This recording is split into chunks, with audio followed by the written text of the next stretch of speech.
BTS দের কিছু অনুপ্রেরণামূলক কথা যা আর্মিদেরকে সাকসেসফুল ভাবে এগিয়ে যাওয়ার আশা দেখায়। বিটিএস লিডার RM বলেছিল, যদি অন্যকে ভালোবাসতে চাও তাহলে প্রথমে নিজেকে ভালোবাসো। জিন বলেছিল, জীবনে তরুণ থাকতে চাইলে তরুণ মনের দরকার। সুগা বলেছিল, আমরা বাস্তবতা থেকে জন্মগ্রহণ করছি, নিখুঁত থেকে নয়। জেহব বলেছিল, একটা উৎস হাসি, দয়াল সর্বজনীন ভাষা। জিমিন বলেছিল, ব্যথা মানুষকে শক্তিশালী করে তোলে। জি বলেছিল, যখন কোনো কিছু কঠিন হয়ে পড়ে কিছুক্ষণ থামো, কিন্তু পিছিয়ে যেও না।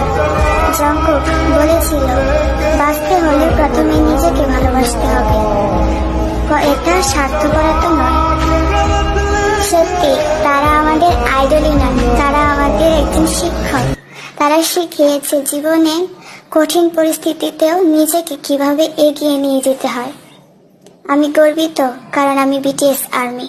टूटे हैं इस तरह दिल आवाज तक न आए, टूटे हैं इस तरह दिल आवाज तक न आए। हम जैसे जी रहे हैं कोई जी के तो